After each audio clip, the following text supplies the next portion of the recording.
Hello, welcome or welcome back. I am Andrea B. I just felt like dancing in that moment. Also, disclaimer,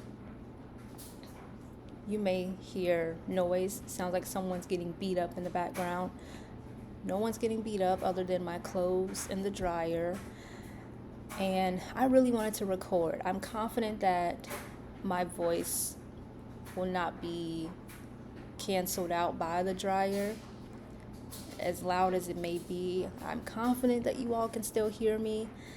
And that's life right now. I really wanted to record, and I'm doing laundry at the same time. So, gotta be responsible. This is what that looks like. And anyway, as you can see, this is part 2 of You Don't Have to Be Okay. If you did not see part 1, go check it out. I really wanted to come back and discuss this specifically in regard to perfection. In part 1, I talked about how we often wear masks and sometimes we feel shame and guilt for not being okay. Maybe people are judging us for it, and the admitting to ourselves that we are not okay doesn't always feel good. So that will prevent people from speaking up because they want to maintain a certain image. And that's where perfection comes in, because some people, or I'll say in general, I think people view perfection as things being 100% complete, fine, nothing else needed to be done because it's clean, it's tidy, it's in order, and there are zero problems. But in what areas? I think that's where the subjectiveness comes in, because what I may think is okay and perfect and 100% fine, you may look at it and say, actually, I don't think so. What I think is enough, you may not think is enough. And what are we living up to? Based on the definition you have, you are living up to those standards, or at least trying to live up to those standards.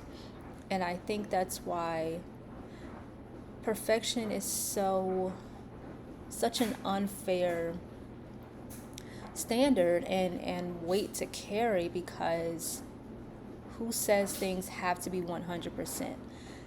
Yes, there are areas, you all know I like to be technical. There are times where perfection is necessary. If you are a baker, you know some recipes you have to follow to a T.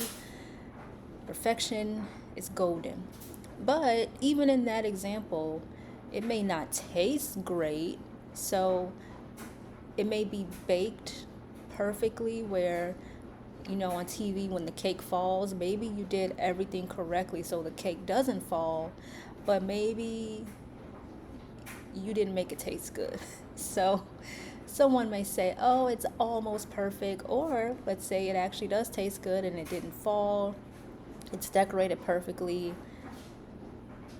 Mwah, chef's kiss, perfection.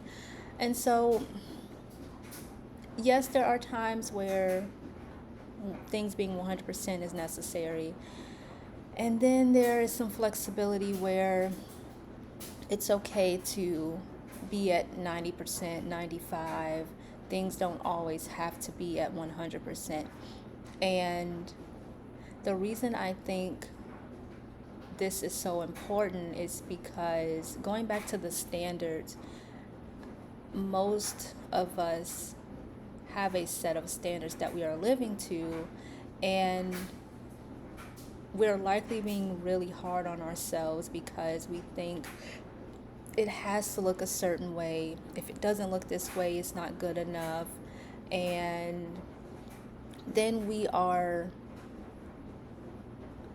feeling shame again, maybe thinking we failed or will never be good enough because things are not looking a certain way. Let's say you have a 5 year plan that you want to maybe save up for a house, and so you're thinking, I have to save this much every month, and I can't go out, I can't spend money on anything else but saving up for this home.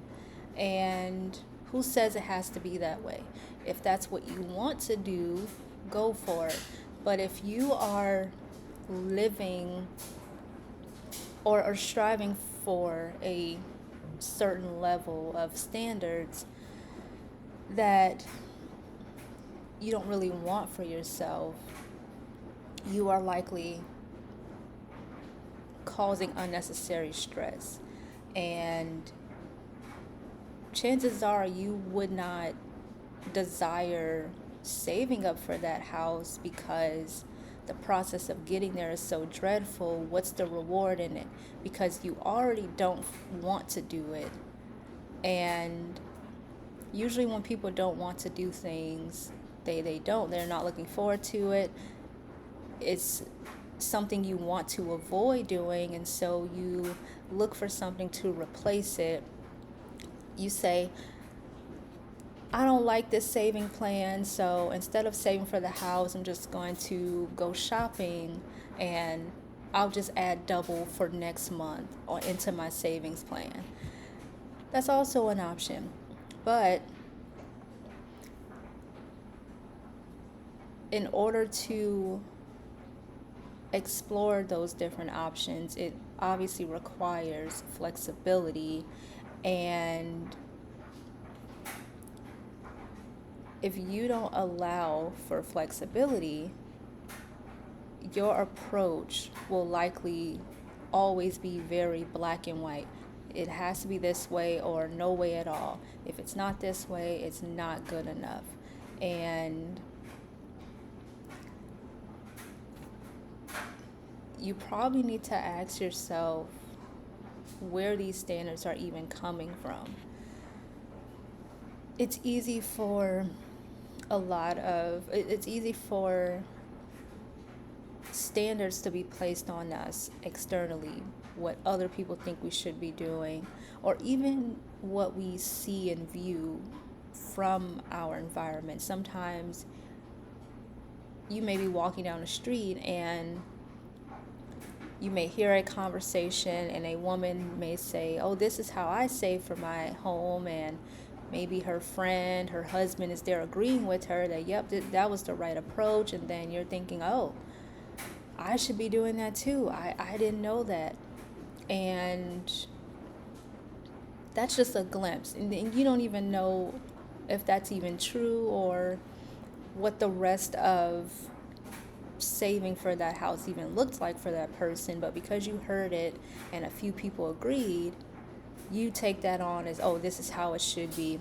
Even social media, it's easy to constantly hear people say, this is how I lost weight, this is the food plan that I follow, and here I am, boom. And it all may sound good, it all may look good, and if you're so caught up in it, you may miss. I'll use a good example personally.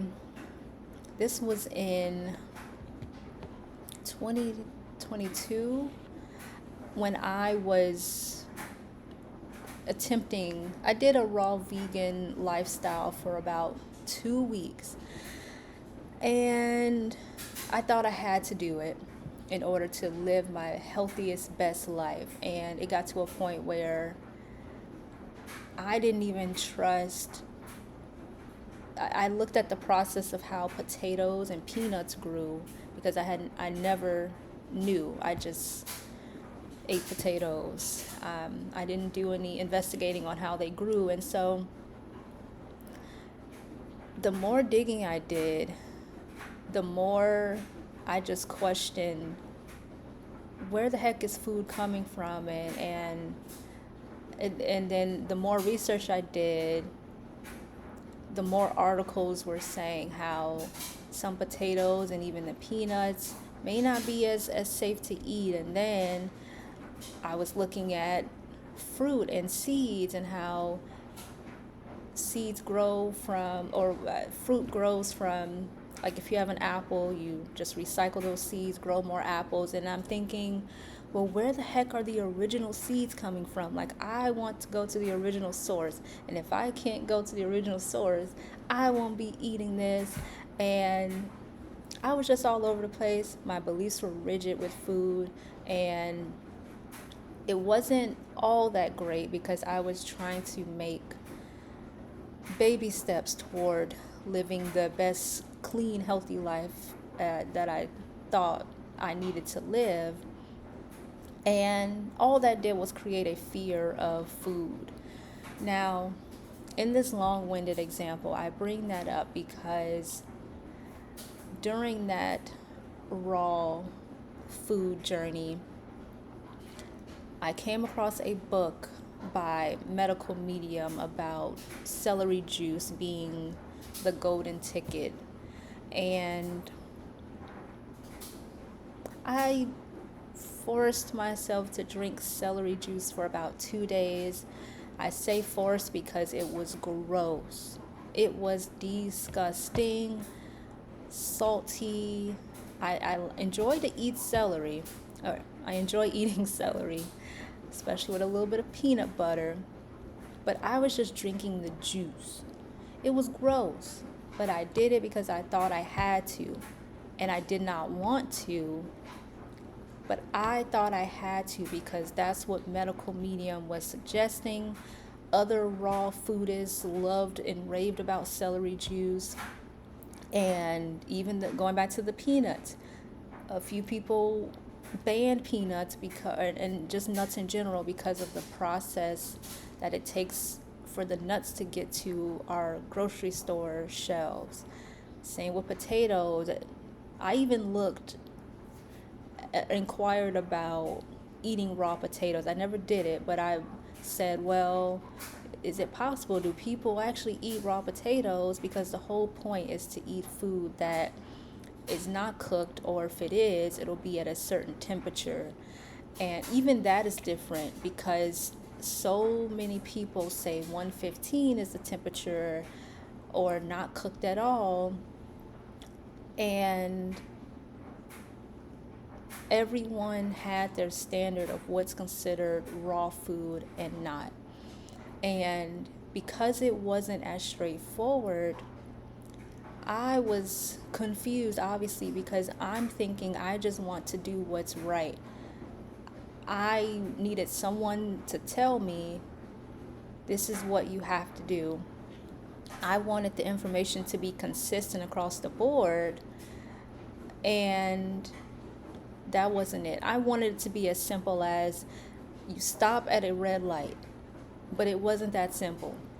And clearly, because I was confused, it felt like I still was not doing enough.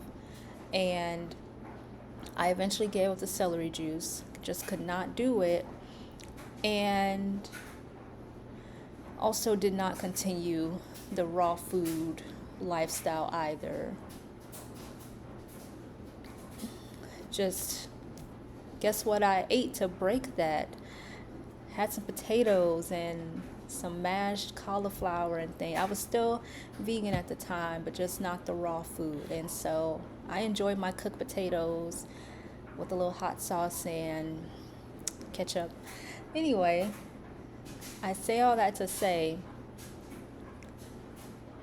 that the standard that I was chasing of trying to live my healthiest life actually backfired.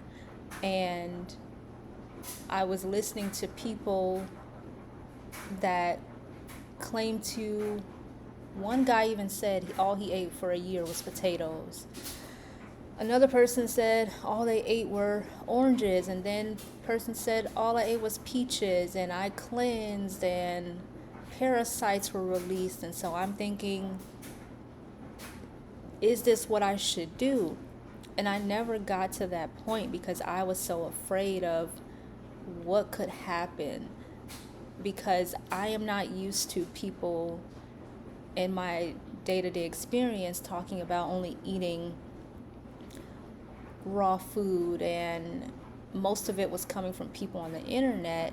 And so I had enough sense to realize that these people may not be doing this. They may, but I don't know them enough to be able to confirm. I'm not with anyone 24/7, but the idea of only eating oranges or peaches or potatoes to cleanse just did not make sense to me, because I'm thinking, well, why am I putting this food on a hierarchy, and what about the other foods? We need nutrients for a reason. Different foods provide different nutrients. So why would I just focus on one food and not the rest of them? And so I had to think of what I wanted. I knew I did not want to just eat one thing, but I also knew that I was chasing a perfect life or physical state free of toxins and sickness. I was chasing what I thought was the cure to feel my best. And once I opened up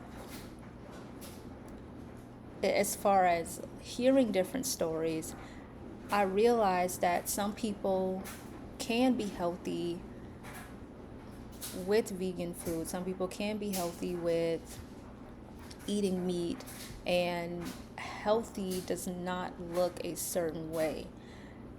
That's where feeling my best came in, and I said it's not about the food itself and demonizing certain foods.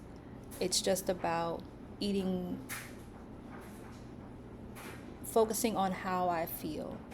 And if I eat something and I don't feel well, that allows me to make necessary adjustments, but not saying the food is bad, because the food is not inherently bad. And because there are people out there that will try to convince you of that, it's important to beware and use common sense that if a food is inherently bad, then why are some people able to eat it and feel fine and still be alive? If the food is that bad, I'm pretty sure we'd know. And some people may be saying that obviously based on their personal experience with the food. Like, I have tried on numerous occasions to enjoy an avocado. I used to be able to eat guacamole, and then all of a sudden in 2018, every time I ate one from that point, ate some guacamole, my stomach will just cramp up. And I gave up. Now, I could throw it at you and say avocados are terrible, they're bad for you, you won't digest it well, don't eat it. But why would I do that? Because you may be able to eat avocado and feel perfectly fine. So it will be unfair for me to expect you to give up avocados just because they don't make me feel good. It'll be unfair to criticize you and shame you for eating the avocado just because I don't feel good eating it. And so going back to why you have to vet the standards that you are living towards, the standards that people are projecting at you, because it may sound helpful. People may want to give you advice and try to steer you on the right track, but before following that path, it is okay to vet. And you will see that what works for other people may not work for you. What I think is enough, you can say, I have a different opinion, I want to take a different approach. And going back to how unfair it is to expect you to live a certain way is, I think I care more about how people feel. My motto is, if what you are doing causes you more harm, don't do it. And maybe that's what perfection is living a life, making choices free of harm. And what does that even mean? How long are you doing that for? Because we haven't been doing that for the rest of our lives, so we will never be able to say that we are perfect, that we have always been perfect. And I don't even understand why we are so hard on ourselves, why we are hard on each other, because God never said we had to be perfect. God reminds us every single day that we are full of sin and we are flawed people.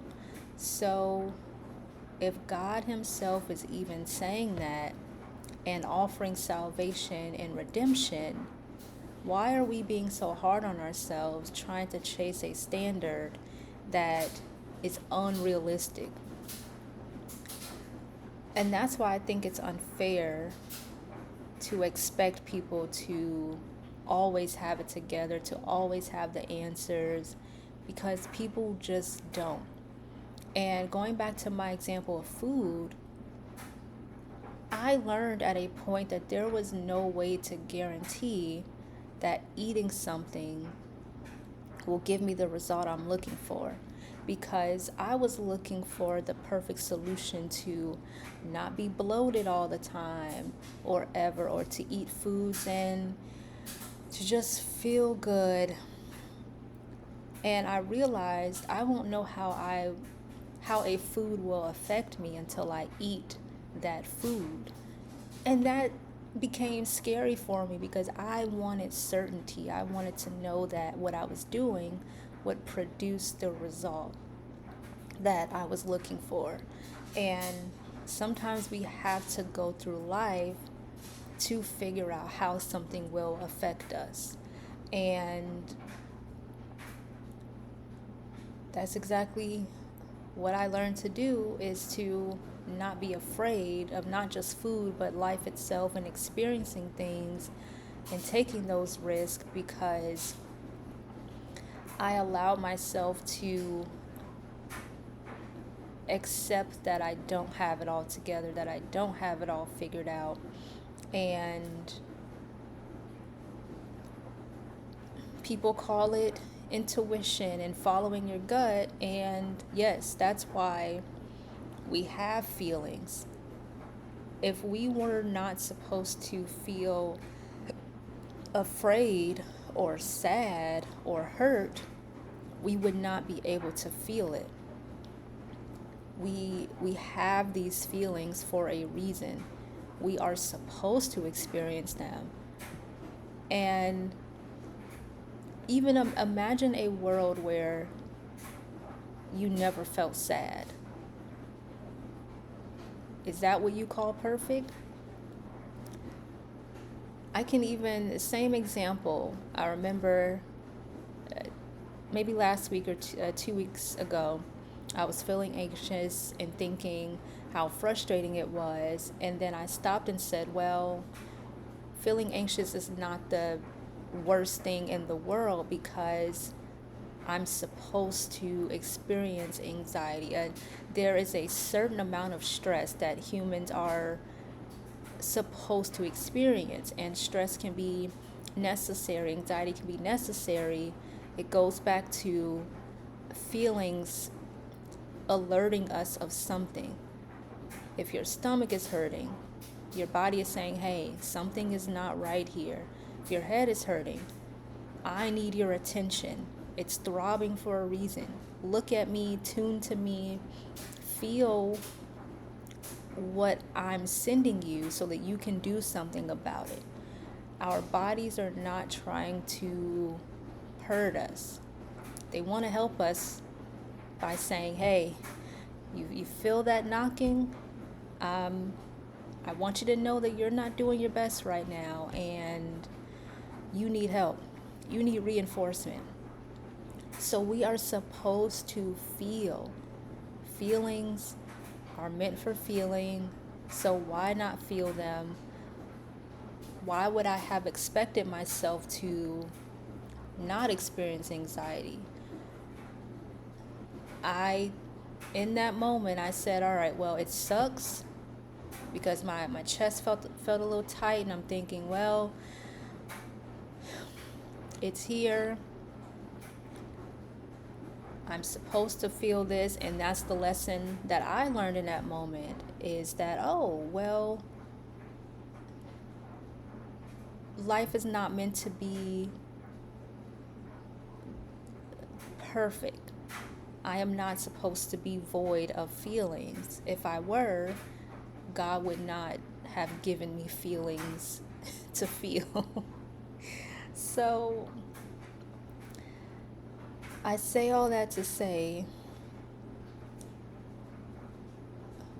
you do not have to live toward that unrealistic standard. It is okay to feel. You can take the mask off. You can be human and learn from what your body is trying to tell you. And if you don't allow yourself to feel and be human, you're a robot. You are a robot. And you weren't created to be a robot. You were created as a human to be human and live a human experience. And going back to how unfair it is, I just think it's an unrealistic expectation. So that's why I say vet where these standards are coming from, because people around you may be expecting you to live a certain way. And who says you should have to do things their way? Maybe it works for them. Sometimes it doesn't. A lot of times people are telling you what to do and it just doesn't work. They're convincing themselves that it works and it doesn't work. What is an example of that? Reminds me of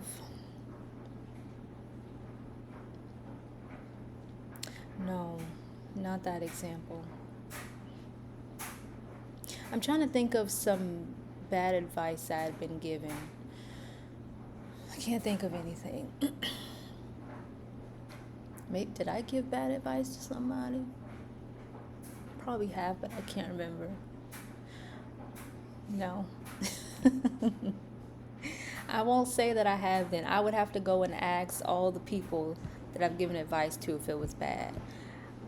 I may have given, I won't say bad advice, maybe I may have given advice prematurely without fully understanding the situation. But maybe the suggestion wasn't bad, just not what the person needed.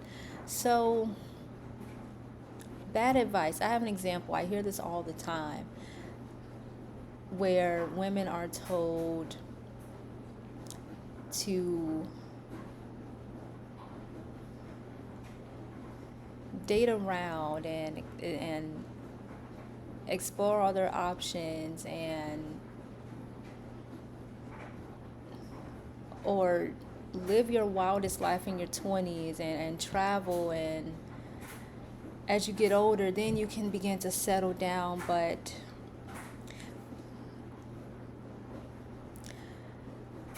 if that's what you want, go for it. The reason I say it's bad advice is because why are women encouraged to live their life that way, to make their 20s the most reckless and liberating time, because what you do while you're younger will follow you and will set you up for where you're going as you get older. So if you spend your 20s partying and just traveling and saying, I'm not settling down and I'm just going to date around and then I'll focus on settling down in my 30s and 40s, what type of character development were you doing to set yourself up to be ready to settle down? And I don't know if men are told this. I'm speaking about women because I was told this personally by someone when I was in my 20s. And if you are like me, I knew at a very young age that I wanted marriage and kids. So, unfortunately, I get to tell you all this because my decisions did not always reflect that desire. Because I said I wanted marriage, and I thought it was just about finding someone. They propose, we make it work, we get married. We make it work through almost everything. And I was not putting myself in a position to become a wife and understand what that role looks like. What does that mean? And I thought I was just perfect. Speaking of perfect, I thought it was just good enough to show up and to just become married, go through the whole process. And I had to learn the hard way that I was not ready to be called someone's wife. And that's why I think that advice is poor and it's terrible advice, because if you want something, why not work toward it? Because let's say you have fun in your 20s, live your most reckless life, and then at 30 you say, all right, I'm ready to settle down and get married. Again, what are you doing to reflect that? And how will you know? What will just all of a sudden make you ready just because you became 30 years old? Are you just going to show up? And I'm trying to remember how I got to this point. My mind, it just goes on tangents sometimes. And this video became about receiving terrible advice. I think, as I remember now, the point I'm trying to make is sometimes people will tell you to do things and it just doesn't make sense. It's the worst advice ever. And that's an example, is as a woman being told to just spend your younger years traveling, and I think that can be okay, but to be told, oh, just date around and forget men and you don't need them. No. I want to be married, so why would I forget the men? And especially for me, dating around and dating multiple people wasn't my jam. So I could not even follow that advice. Like my heart was not in that lifestyle. But if you are someone that is okay dating around, like if that's truly what you want, go for it. But I was given that advice by someone that thought I should be doing that, because at the time I was in a relationship that wasn't going so well, I was crying over the guy, and the woman saw it and said, "Why are you crying over these N words? Forget, you better do this, this, this, and this." And I'm just sitting here thinking, that's the opposite of what I want. And that's the standard that someone tried to project on me. I wasn't here for it. Or back then. That was, what was that, 2015? Very, very long time ago. Almost 10 years ago. So, nope, didn't work. And vet what you see, what you hear, even when it's coming from yourself. Because I've had moments where I try to blame the world, and then I realize, oh wait, no one actually told me I had to do this. This is me thinking I need to do this. And sometimes our definition of perfection can just come from us, what we've created in our minds. And let's go back to working out. I may be following a certain regimen because for whatever reason, I'm thinking this is what I have to do. And I may be telling myself, this is what I should do, and if I don't do it, people may see me as a failure. And because no one is expecting me to follow that regimen other than myself, I'm the only one expecting myself to do that. And I'm putting pressure on myself because I don't want to let anyone else down. And then I have to ask myself, well, if no one is expecting this of me, who am I really letting down? I'm only hurting myself by causing unnecessary stress and putting this pressure on myself. So, I had another example, and I don't know if it'll come to me right now. Will there be a part 3? I don't know. I hate when I lose examples because it's right there, and then as soon as I end the video, the example will come, and then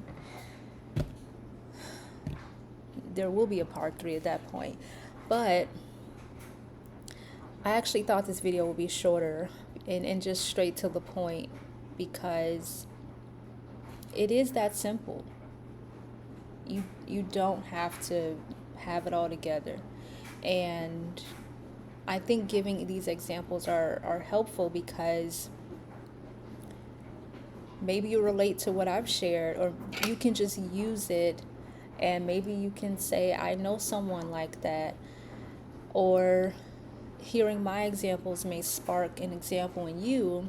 And so that's all my hope is in sharing this information, is that